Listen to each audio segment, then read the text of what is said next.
Hello everyone, स्वागत है आपका हमारे यूट्यूब चैनल कॉम्पिटिटिव कॉस्मोस में। देखिए, प्रश्नों की सीरीज में आगे के प्रश्नों को लेके आए हैं हम आज। आप लोग नोट करते रहिए। तो ज़्यादा समय न लेते हुए हम अपने प्रश्नों को ही सीधा शुरू करते हैं। तो पहला प्रश्न है आपका, रामचंद्र शुक्ल ने अपने हिंदी साहित्य का इतिहास ग्रंथ में इनमें से किस कवि को हिंदू जाति का प्रतिनिधि कवि कहा है? ठीक है, कवि भूषण ने, कवि लाल लाल कवि ने, सूदन कवि ने या रहीम कवि। किसको हिंदू जाति का प्रतिनिधि कवि कहा है रामचंद्र शुक्ल ने अपने साहित्य में? बताएंगे आप लोग। तो देखिए, इसमें आपका ऑप्शन हो जाएगा ए। ठीक है, रामचंद्र शुक्ल ने अपने हिंदी साहित्य का इतिहास ग्रंथ में कवि भूषण को हिंदू जाति का प्रतिनिधि कवि कहा है। और देखिए, भूषण की रचनाएं हैं शिवराज भूषण, शिवा बावनी, छत्रसाल दशक। याद रखेंगे। ओके। अगला है, शिवा बावनी के रचयिता का नाम है जसवंत सिंह है या केशव है, भूषण है या पद्माकर है? चार ऑप्शन दिए हुए हैं। तो शिवा बावनी के रचयिता का नाम बताएंगे।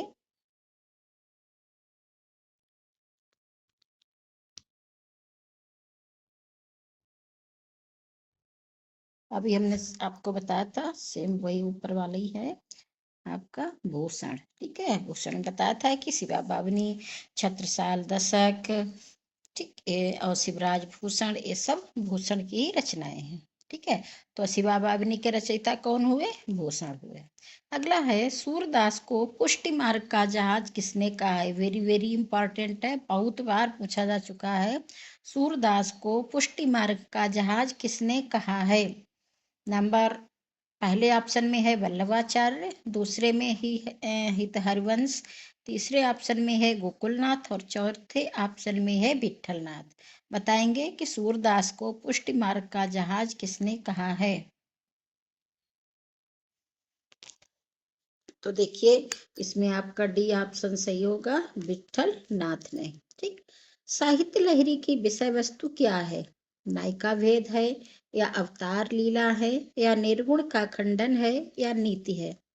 साहित्य लहरी की विषय वस्तु क्या है? तो देखिए, इसमें नायिका भेद हो जाएगा। ठीक है, ये साहित्य लहरी जो है वो आपके 1585 ईस्वी में साहित्य लहरी की रचना हुई थी। सूरदास की रचना है ये साहित्य लहरी। ठीक, इसके बारे में विषय वस्तु क्या है तो इसके बारे में थोड़ा जान लेते हैं। इसमें दृष्टकूट में राधा कृष्ण की लीलाओं का वर्णन है। ठीक है, तथा अलंकारों एवं नायिका भेदों का भी वर्णन है इसमें। ठीक है, और क्या क्या चीजें हैं इस ग्रंथ में? सूरदास की वंश परंपरा का वर्णन भी मिलता है साहित्य लहरी में। याद रखेंगे। अगला है, जीवन मोह चारी चाही को नीको, दरस परस दिन राति का करती है, कान प्यारे पी को। उपयुक्त पंक्तियों में आचार्य रामचंद्र शुक्ल ने किस भाव की अभिव्यक्ति मानी है? निर्गुण भक्ति भाव की, सगुण भक्ति भाव की, असूया भाव की या दैहिक श्रृंगार की?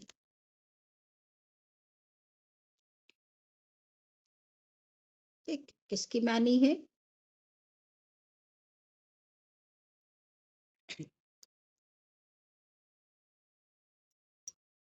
तो देखिए, इसमें हो जाएगा आपका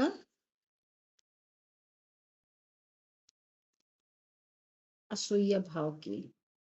ठीक है, ये आपका ऑप्शन सही हो जाएगा। ठीक, देखेंगे। देखिए, जो प्रश्नोक्त जो इसमें है, इसकी आपके रामचंद्र शुक्ल ने किस भाव की व्यक्ति मानी है? ठीक है, अभिव्यक्ति मानी है। तो देखेंगे इसमें देखिए, निर्गुण भक्ति भाव सगुण भक्ति भाव के विपरीत धारा है। ठीक है, निर्गुण और सगुण एक दूसरे की विपरीत धारा है। निर्गुण भक्ति भाव में ईश्वर की सत्ता को स्वीकार नहीं किया गया है और सगुण में ईश्वर की सत्ता को स्वीकार किया गया है। ठीक है, आगे झूठो है झूठो सदा जगो, संत कहंत जे संतु लहा है, ताको सहे सट संकट कोटिक, काढ़त दंत करंत हहा है, जनपन को सुकुमान बड़ो, तुलसी के विचार गंवार महा है, जन की जीवन जान न जाने तो जान कहावत जानो कहा है। तीसरी पंक्ति में तुलसीदास कहना चाहते हैं, क्या कहना चाहते हैं तुलसीदास?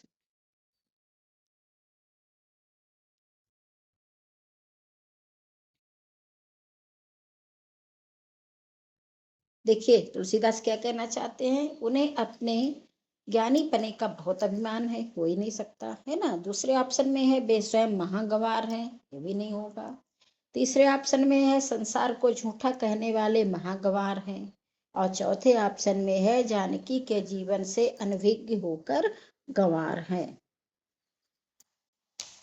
बताएंगे आप लोग पहले।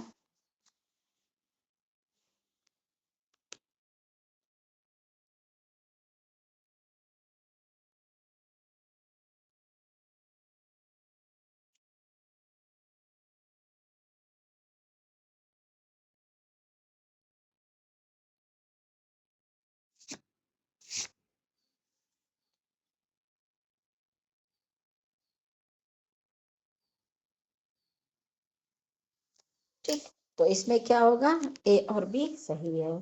ठीक, क्यों सही है? ठीक है, वो स्वयं महागवार हैं। ठीक है, इसके मतलब क्या हुआ पहले समझ लेंगे। उन्हें अपने ज्ञानी पने का बहुत अभिमान है। ठीक है, तो मतलब क्या हुआ इसका, अगर हम देखेंगे तो सीधा सीधा समझेंगे कि वह महागवार हैं। ठीक, उन्होंने कहा महागवार हैं, सियानी पने का हमें बहुत अभिमान है, हम बहुत घमंडी हैं, तो इसका क्या मतलब हुआ? देखिए, उन्होंने कहा कि ज्ञानीपनों को गुमान बढ़ो, तुलसी के विचार गंवार वहां है, कहा है ना। एक गोस्वामी तुलसीदास इसमें क्या करना चाहते हैं, उन्हें अपने ज्ञानीपने का बहुत अभिमान है एवं वे स्वयं गंवार, अर्थात मतलब क्या हुआ, देखिए जिसको भी अपने ज्ञानी होने का गुमान अभिमान या घमंड होता है तो वह स्वयं महामूर्ख होता है। ठीक है, जिसको अपने ज्ञानीपन का गुमान होता है वो महामूर्ख होता है। ठीक, ये उन्होंने बताया है, तुलसीदास ने कहा है कि उन्हें अपने ज्ञानीपने का बहुत अभिमान है, उन्हें स्वयं वे स्वयं महागवार हैं, अर्थात जिन्हें अपने ज्ञानीपन का बहुत अहंकार होता है, बहुत घमंड होता है। ठीक है, तो वो क्या होते हैं, वो महामूर्ख होते हैं। ठीक है, तो इसमें आपका वी ऑप्शन सही होगा, ए और बी दोनों होंगे। ठीक है, ये वाला सही होगा। अगला है, लोक मंगल की भावना के सर्वश्रेष्ठ कवि हैं, मलिक मोहम्मद जायसी हैं, तुलसीदास हैं, रामानंद हैं या रामानुज हैं? इसमें सिंपल सा है, इसमें कुछ सोचना ही नहीं है ना। सबसे सरल है, तुलसीदास हैं लोक मंगल। सॉरी, एक कहाँ हो गया है, ये है तुलसीदास। ठीक है, तुलसीदास जी हैं लोक मंगल की भावना के सर्वश्रेष्ठ कवि। आरत की जय हनुमान लला के रचयिता हैं।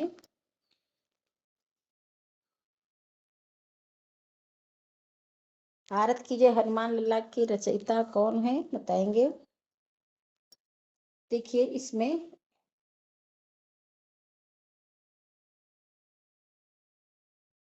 आपका सी ऑप्शन, रामानंद जो थे वो आरत की जय हनुमान लला की के रचयिता, जो पढ़ा जाता है उनका, इस हनुमान जी का आरती जो होती है, आरती की जय हनुमान लला की, हनुमान जी की, तो वो किसने लिखी है, रामानंद जी ने लिखी है। ठीक है, श्री रामचरितमानस में वक्ता श्रोता के कितने युग्म है? रामचरितमानस में वक्ता और श्रोता के कितने युग्म हैं?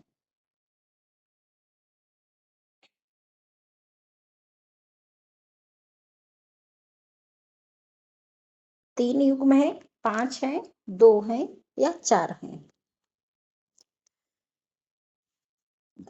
देखिए इसके 4 युग्म है। ठीक है, तो सॉरी, 4 युग्म आपका ये सही हो जाएगा। तो देखिए कौन कौन से हैं, जैसे शिव पार्वती, ठीक है, शिव वक्ता है और पार्वती श्रोता है इसमें। दूसरा है काकभूषणी वक्ता है और गरुड़ श्रोता है। अगला है तीसरा आपका है याज्ञवल्क्य वक्ता है और भरद्वाज श्रोता है। और चौथा है आपका तुलसीदास वक्ता है और संत समाज श्रोता है। अर्थात श्री रामचंद्र रामचरितमानस में वक्ता और श्रोता के 4 युग्म है, 4 जोड़े हैं, याद रखेंगे, ठीक है। पद्मावत में रतन सेन किसका प्रतीक है? देखिए सिंपल सा है, इसमें मन का प्रतीक है, ठीक है। निम्नलिखित में से कौन सी रचना नहीं तुलसीदास की नहीं है? बरवे रामायण नहीं है कि बैराग संदीपनी या दोहावली या चित्रावली? तो देखिए चित्रावली तो नहीं है ना। चित्रावली किसकी है? चित्रावली उस्मान की है, ठीक है। तो चित्रावली तुलसीदास की नहीं है। बरवे रामायण है, ठीक है, दोहावली है और बैराग संदीपनी है। चित्रावली ये नहीं है, ठीक। अगला है मोको कहाँ ढूंढे बंदे मैं तो तेरे पास में, पंक्ति किसकी है?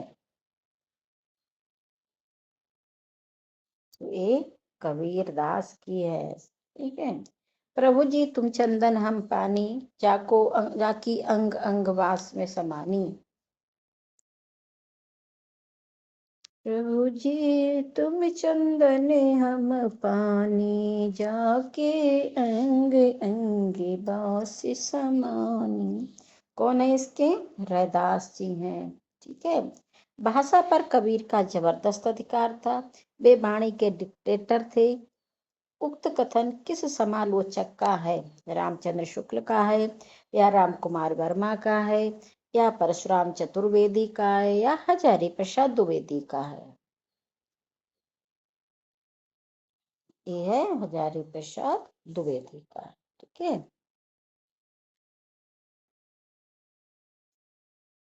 अगला है संदेश रासक के रचयिता हैं।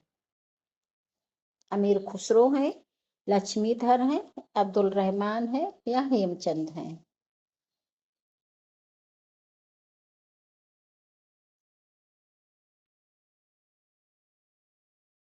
संदेश रासक के रचयिता।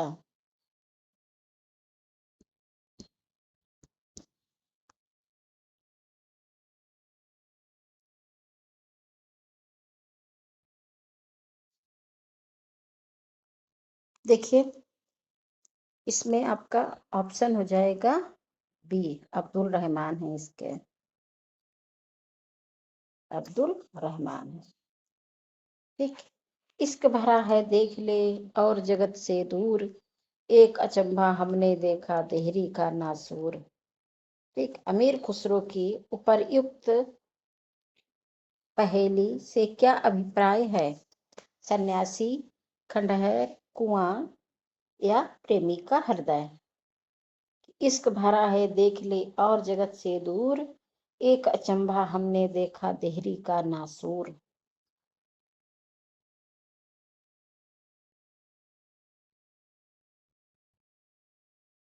तो इसका जो है कुआं हो जाएगा, ठीक है, इसका कुआं हो जाएगा। निम्नलिखित में से कौन सा कवि आदिकाल से संबंधित नहीं है?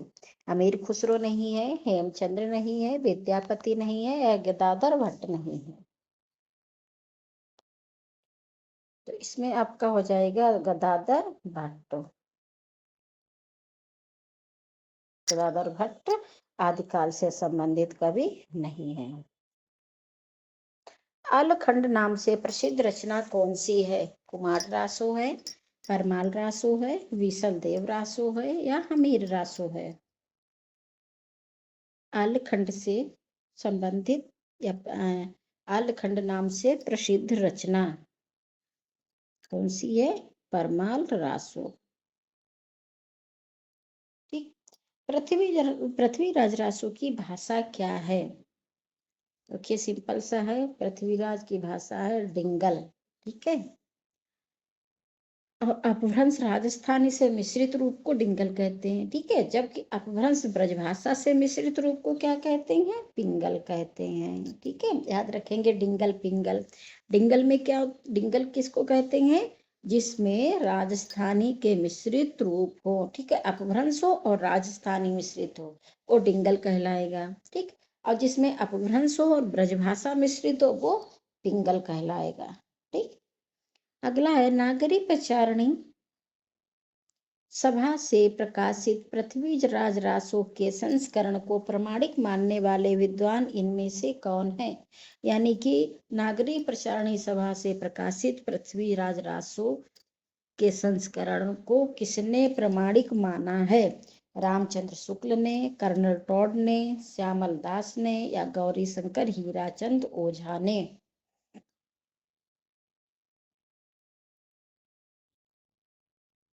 देखिए इसमें हो जाएंगे आपके कर्नल टॉड, ठीक है, कर्नल टॉड ने। हिंदी गद्य के उद्भव काल में संस्कृत निष्ठ हिंदी का पक्ष किसने लिया था। राजा शिव प्रसाद सितारे हिंद ने, ईश्वर चंद्र विद्यासागर ने, गंगा प्रसाद शुक्ल ने या राजा लक्ष्मण सिंह ने।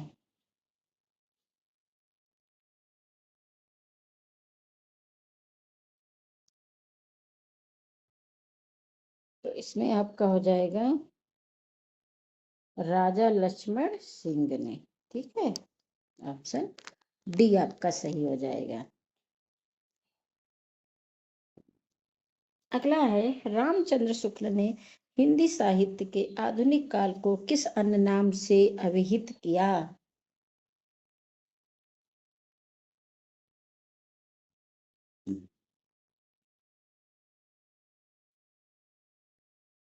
इसमें हो जाएगा आपका गद्य काल, ठीक है। हिंदी साहित्य 20वीं शताब्दी के रचयिता हैं, आपके हो जाएंगे ऑप्शन बी नंद दुलारे वाजपेयी, ठीक।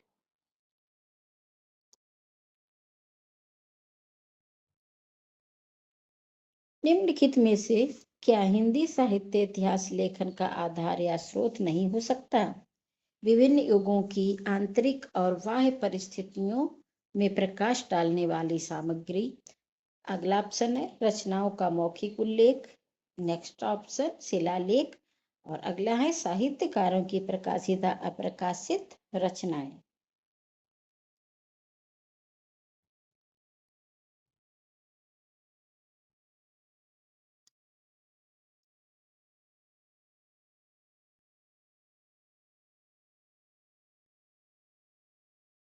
तो इसमें आपका हो जाएगा ऑप्शन डी,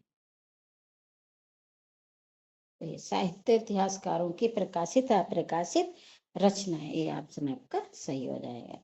अगला हिंदी साहित्य का आलोचनात्मक इतिहास के लेखक हैं,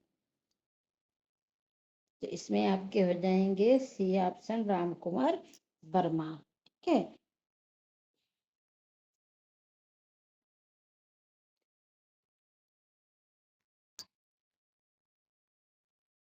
अगला है निम्नलिखित सिद्धांतों को उनके सिद्धांतकारों के साथ सुमेलित कीजिए।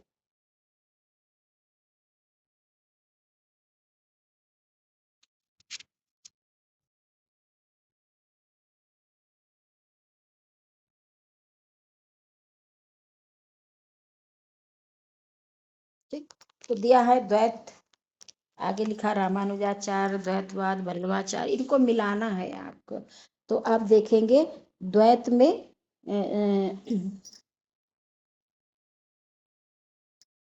द्वैतवाद, शुद्धाद्वैतवाद, विशिष्टाद्वैतवाद, यह हुआ है आपका।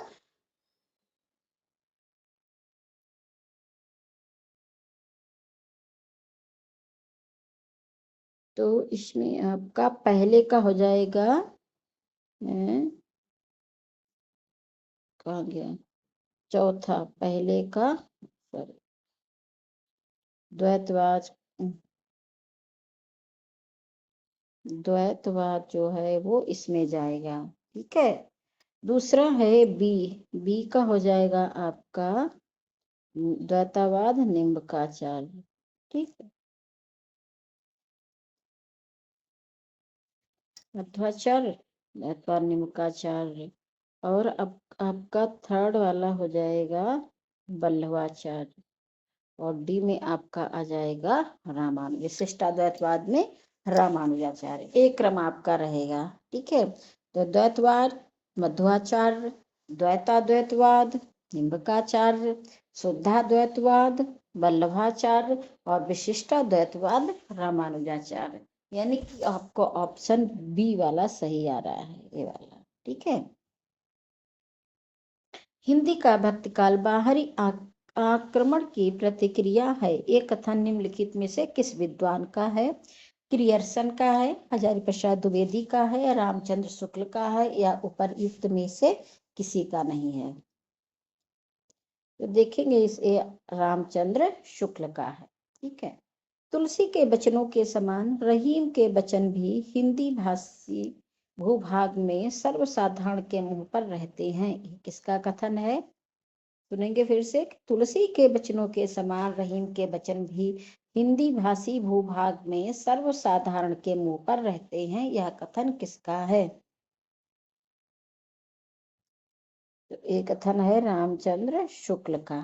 ठीक, पायो जी मैंने राम रतन धन पायो, प्रस्तुत पद के रचयिता का क्या नाम है?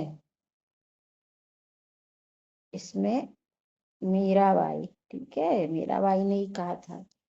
जयदेव के गीत गोविंद का विशेष प्रभाव किस कवि पर माना जाता है? जयदेव के गीत गोविंद का विशेष प्रभाव किस कवि पर माना जाता है? तो इसमें आपका ऑप्शन हो जाएगा ए, विद्यापति। ठीक है, रासो ग्रंथ किस भाषा में लिखे गए थे? तो ये हो जाएगा आपका, अभी हमने बताया था, डिंगल और पिंगल दोनों में लिखे गए थे। ठीक है, अगला है पंच पांडव चरितरास के रचयिता कौन है? शालिभद्र सूरी हैं।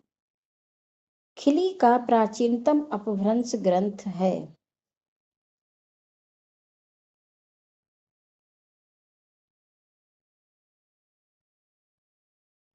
तो ये हो जाएगा वर्ण रत्नाकर। वर्ण रत्नाकर किसकी है? ज्योतिरीश्वर ठाकुर की है। ठीक है, ज्योतिरीश्वर ठाकुर की है कि ये आपके वर्ण रत्नाकर जो मैथिल भाषा का प्राचीनतम ग्रंथ है, मैथिल में लिखा गया था। इसमें शब्दकोश का वर्णन किया गया है। ये 14वीं सदी की रचना मानी जाती है। ठीक है, तो देखेंगे अगला आपका है अपभ्रंश के प्रथम महाकवि कौन थे? इसमें अपभ्रंश के स्वयंभू थे। ठीक, निम्न में से कौन शिलांकित कृति है? तो इसमें राउल वेल जो है वो शिलांकित कृति है। जय मयंक जस चंद्रिका के रचनाकार कौन है?